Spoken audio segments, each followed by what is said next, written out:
Forgotten Child of Autism Part 3, the ASD Individual and the Psych Profession. With the fairly recent remarks made by radio talk show host Michael+Savage, I thought this would be the time to make my next video. I'd first like to say that while I found Savage's remarks ignorant at best, given his educational background, I found some of the YouTube community's remarks toward one another far more damaging than Savage's.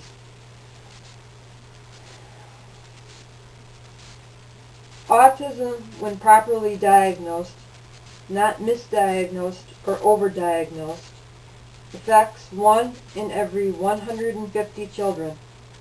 Autism is real. This is as true a fact as man needs oxygen to breathe. How can we as individuals with autism and parents of individuals of autism allow ourselves to be drawn in by hateful comments, many of which have nothing to do with autism, but personal attacks against one's political affiliation? How does this best determine what's best for the ASD community by being an online community of hate mongers? Online or off, I can see that adulthood is not synonymous with maturity. It is also not synonymous with acceptance. Savage reminded me of an quote-unquote autism specialist I saw at the University of Illinois at Chicago in January 2006. He had written many books and had all the degrees, yet when it came to interviewing me, he had all the social skills and temperament of a pit bull.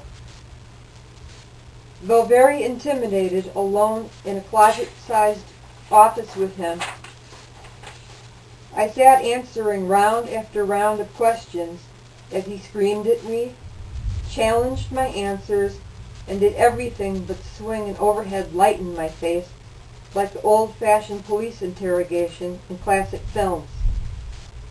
This expert agreed I was indeed autistic in the archaic sense, quote, robotic, showing no emotion or empathy for others, end quote. I was, quote-unquote, spoiled and, quote-unquote, manipulated others.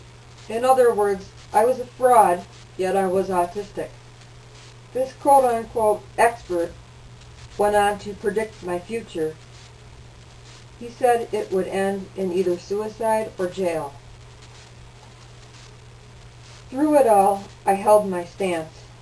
It was like two high-powered attorneys at a celebrity murder trial. When done, my mouth was dry. His face was beet red.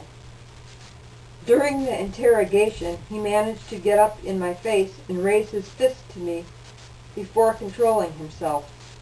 Barely. Though diagnosed with Asperger's in 1998, whenever I change psychiatrist practices, they always want me to be reevaluated. I don't know if they don't believe me or just want to make extra sure nothing was missed. In any case, I have been tested 4 times, and each time I have tested Asperger syndrome, 299.80 in the DSM-4. This is the reason I have wound up changing doctors and practices so much. Ironically, they know little or nothing about autism. When I ask, they say they have never treated an adult on the spectrum. Some have never treated even a child. In the past, I've only been able to be treated for the symptomatics of my disorder: anxiety, mood, and depression. I've found yet less understanding and subcompassionate attitudes by medical staff in psych units. at the various hospitals I've been in over the past decade. Why small children are allowed on a psych ward during visiting hours is beyond my comprehension, but they are. I have mentioned in other videos that the noise produced by small children sends me into a meltdown if confined with them. As Michael+Savage claims his dad did to him, nurses have grabbed me and screamed at me to toughen up if I didn't cooperate, which, having severe auditory sensitivity, I can't. I was shot up full of the poison of their choice, Haldol, Ativan, or Valium, and confined to a lockup or quote-unquote quiet room with closed-circuit TV so the nurses could monitor me. The quiet room was anything but quiet. Sounds are amplified in there for some reason, the way the acoustics are laid out. I also do not respond to these sedatives. My heart rate goes way up, and I have the strength of the Incredible Hulk. I spend the next 24 hours with the DTs. Though it is in my chart that I can't have these meds, I have been given them repeatedly.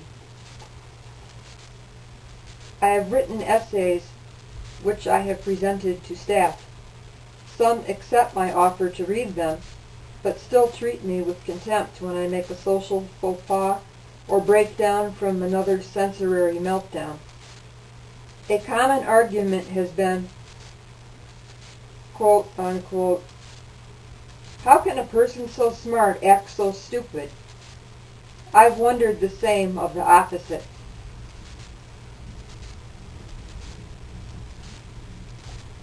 I was first hospitalized at 17. I was goaded by the on-duty nurse and led up a darkened stairwell. Needless to say, I was terrified. I was so terrified that when they made me get out of bed and took my vitals, that my pulse was through the roof. An emergency EKG and ultrasound was ordered. Had I been older, more experienced, I would have told them how terrified I was. Where was their common sense? Couldn't they have figured that out? After all, it was a psych unit. Those unnecessary tests were stressful and expensive, even with insurance. Autism isn't a psychiatric illness. It's a neurological disorder. My guess is that those in the psychiatric field didn't used to have to get involved with matters outside the realm of psychiatry. But autism can and does have symptoms like anxiety and depression, and these in my case are so bad that I need them treated. In my case, I need cognitive behavioral therapy and medication, so I have to see a psychiatrist and therapist. I need to be treated. In order to be treated, I need to be understood. I will close my video by saying that it is my mission to make myself understood. And nobody can shut me up. Michael+Savage's comments on autism will merrily evaporate in the way of Don Imus's comments on race.